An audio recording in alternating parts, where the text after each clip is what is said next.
Hola, ¿qué tal?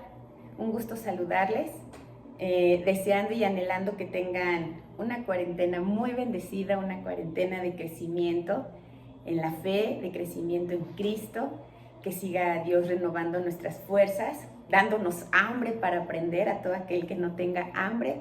Estos sean tiempos para tener hambre, para llenarnos de Él, de su palabra, estar en su presencia. Bueno, pues como les dijimos, estamos en la tercera semana de estudio de estos 3 libros que están increíbles, gracias a Dios, que nos permite tenerlos, que han transformado en lo personal mi vida, mi casa, mi familia, mi mente. Entonces, tan necesarios en estos tiempos.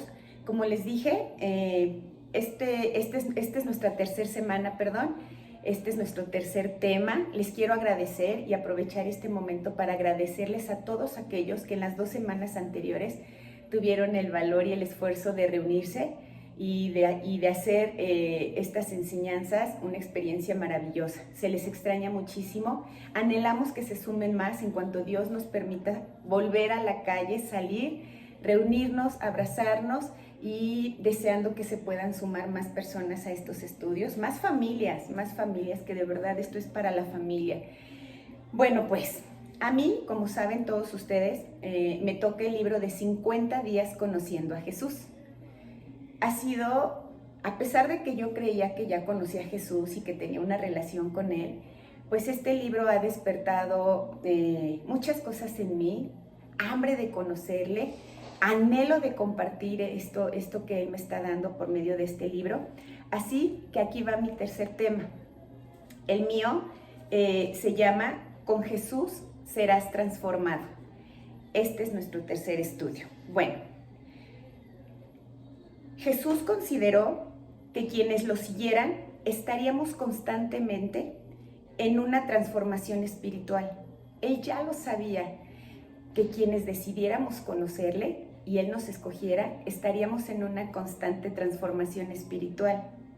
Esto se daría por medio de una relación con Él, como la de un pastor con sus ovejas, un señor con sus siervos o un maestro con sus discípulos. Quiero mostrarles esta cita bíblica, este versículo en Marcos, que dice, aquí va a estar apareciendo también, que dice, después subió al monte y llamó así a los que Él quiso y vinieron a Él. Desde aquí nos damos cuenta que Él nos escogió, que Él nos llamó a Él. ¿Por qué subió al monte? Porque Él necesitaba estar en oración con Dios. Él necesitaba estar en oración con Dios para adquirir sabiduría y de esta manera buscar y escoger a sus discípulos, a sus primeros discípulos. Les voy a leer una cita de Oswald Chambers que me encantó, no la conocía, que dice, Dios coloca a sus santos donde le traigan mayor gloria a Él. Y nosotros somos totalmente incapaces de juzgar dónde será ese lugar. Oswald Chambers. Ahí donde Dios nos ponga, ahí no debemos de juzgar el por qué ni el para qué. Ahí vamos a dar fruto. Bueno, vamos a pasar al estudio. Todos conocemos, o la mayoría conocemos, a las mariposas monarcas, ¿no? Estas mariposas que las vuelven únicas por su migración. Justamente esta migración se da en otoño, ya que ellas no soportan temperaturas menores a los 10 grados centígrados.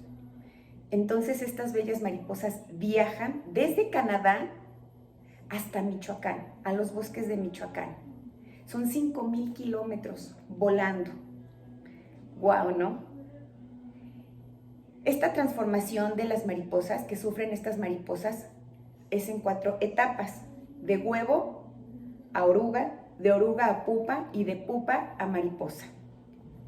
La cuarta etapa es la más llamativa, ya que antes de convertirse en mariposa, ella se envuelve, cuando es oruga, cuando es pupa, una crisálida, perdón, se envuelve en hilos de seda, envuelve todo su cuerpo y queda colgada de cabeza de una rama o de una hoja, hasta antes de poder ser transformada en una bella mariposa. ¿Quién imaginaría o quién pensaría que de un gusano que se arrastra se convirtiera en una hermosa mariposa y que además tuviera la capacidad de volar 5,000 kilómetros? Que además tuviera la capacidad de estar enredado su cuerpo, atado su cuerpo, sujetado su cuerpo con un hilo de seda que ella misma hace. ¡Guau!, ¿no?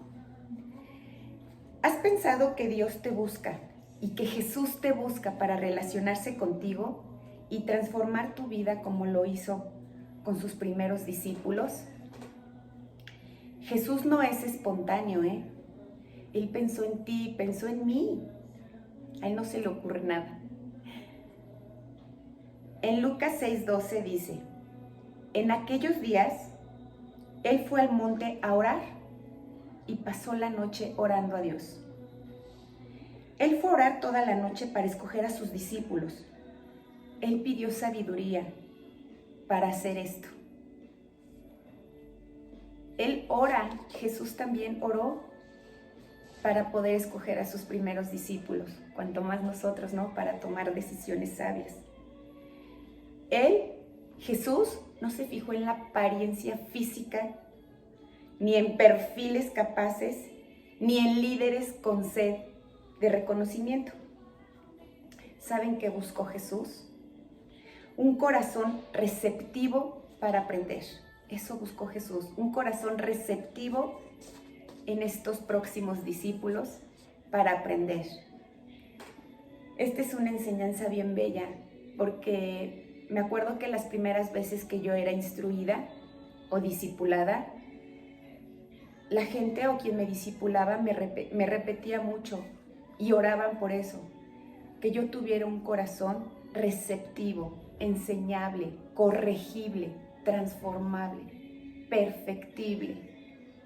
Esa es la única característica que Jesús busca en nosotros. Nada físico, solo un corazón capaz de ser enseñado, de ser transformado, de ser perfectible, que se deje corregir. Un corazón dispuesto a. Buscó siervos para ser transformados según su propósito y su voluntad. Les voy a leer una cita, un versículo bíblico en Marcos que dice: y estableció a 12 para que estuvieran con él y así enviarlos a predicar. Jesús los capacitó y los envió. Jesús, gran maestro, único que merece ser llamado maestro. ¿Por qué? Porque no solo les enseñó conceptos de su reino eterno, sino que les dio una nueva identidad para pensar, para vivir y para servir como Él. ¿Ven por qué no es fácil llamar a cualquier persona maestra o maestro? Un maestro en condición sin Jesús, sin Dios, pues nos va a enseñar, nos va a instruir, nos va a explicar, pero solo Jesús nos puede dar una nueva identidad para pensar, para vivir y para servir como Él. Me encanta llamarle maestro. Él los eligió por su gracia. Por la gracia de Jesús es que somos elegidos. No por méritos, ni por popularidad, ni por grado de inteligencia, mucho menos por el nivel que pudieran tener o pudieron haber tenido en el gobierno romano. Nada externo era útil para Jesús, solo un corazón perceptivo a Él. Eran tan simples que solo Jesús se pudo haber fijado en ellos. Tan simples como tú, tan simples como yo. Nada que ver como nosotros cuando escogemos a alguien.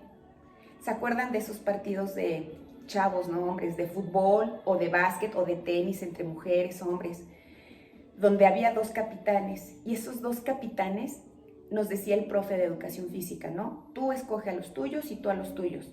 ¿Por qué escogíamos a los que iban a conformar nuestro equipo? ¿Por qué escogemos a las personas que van a conformar nuestro equipo deportivo, de trabajo? Generalmente los escogemos por aquello que Jesús no hizo. Los escogemos por méritos, popularidad, porque juegan muy bien, por inteligencia, por sus capacidades, su fuerza, su físico.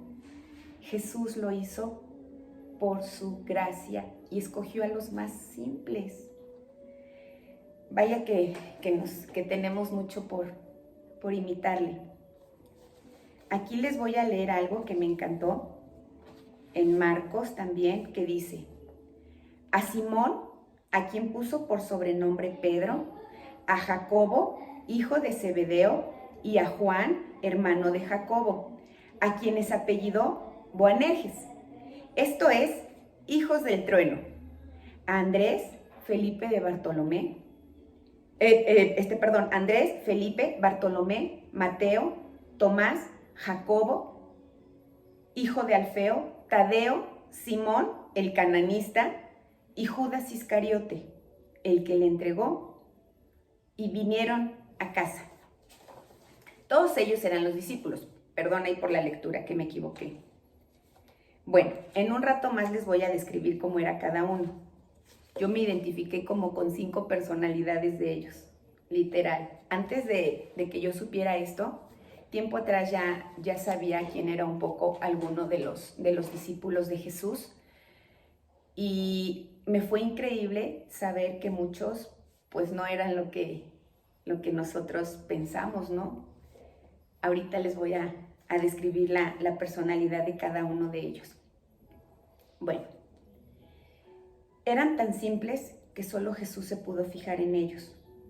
Si Jesús no los hubiera llamado, nadie los reconocería. Ahora sí te voy a nombrar estos discípulos para que sepas quién eran y cómo eran. El primero, Simón, a quien Jesús nombró Pedro. Él era hijo de Jonás. Era pescador, explosivo, rudo e impulsivo. Además era imprudente. Check. Cuando Jesús fue atrapado para ser crucificado, Simón, con este carácter explosivo, impulsivo, rudo, le cortó la oreja a quien lo había atrapado. Imagínense, ya conociendo a Jesús, su temperamento fue cortarle la oreja a este siervo de los romanos que lo habían atrapado, ¿no? Ya después sabrán cómo termina la historia. El segundo fue Juan, pescador, colérico, pero sensible para conocer a Jesús. El tercero fue Andrés, pescador también. Él llevaba a personas a conocer a Jesús. Yo me imagino a veces así, que yo nada más espero una mesa en un restaurante, una oportunidad para presentarles a Jesús a las personas. Jacobo, pescador también, de temperamento fuerte, liderazgo firme, hermano de Juan, siempre se presentan ellos dos juntos. Felipe, uno a los que en un principio Jesús les dijo, sígueme. Él fue de los primeros que fue llamado por Jesús. Bartolomé, se dice que era uno de los que venía de una familia noble. Su primer nombre fue Natanael. Jesús lo llamó, en Juan 1:17, verdadero israelita, en quien no hay engaño. Mateo, cobrador de impuestos. Antes a los cobradores de impuestos, bueno, no sé si todavía, se les conocía por corruptos. La gente no los quería porque sabía que había un sistema corrupto. Aún así Jesús lo llamó. La gente desconfiaba de Mateo, de gente corrupta, pero Jesús aún así lo llamó a ser su discípulo. Tomás era pesimista e indeciso. Jacobo, de temperamento fuerte, convicciones firmes, nada conocido ni reconocido entre la gente. Tadeo, violento, revolucionario y nacionalista para liberar a Israel del dominio romano. Simón el cananista, judío fanático, nacionalista también, y Judas Iscariote, creo que es del que más oímos, ¿no? Cuando no conocemos tanto de Dios ni a Jesús. Judas Iscariote, nacionalista, violento y codicioso, tesorero. Sabemos que él fue quien traicionó a Jesús. Es impresionante saber que entre estos 12 discípulos había de todo tipo de personalidades. Desde el más desconocido, que quizá pudo haber muerto y ni quien se hubiera dado cuenta más que en su casa, hasta cobradores corruptos de impuestos, pasando por los violentos que mocharon una oreja, pasando por aquellos que entregaron a Jesús. Y Jesús sabía que Judas Iscariote lo iba a entregar, aún así lo llamó. ¿Ves? No estamos tan perdidos, tenemos una oportunidad con Jesús si tenemos un corazón que le quiere servir. No importa cómo vengamos, no importa quiénes hayamos sido, ni los pensamientos que hayamos tenido, no importa si has sido corrupto, no importa si has faltado a los principios de Dios. Si Él te llama, respóndele, ten un corazón receptible para su voz, receptivo para su voz. Si te das cuenta, eran también hombres simples, sin atributos que hicieran temblar ni a los griegos, ni a los fariseos, ni a los romanos. Fueron útiles para llevar el nombre de Jesús a lugares lejanos y casi inaccesibles, a excepción de Judas Iscariote.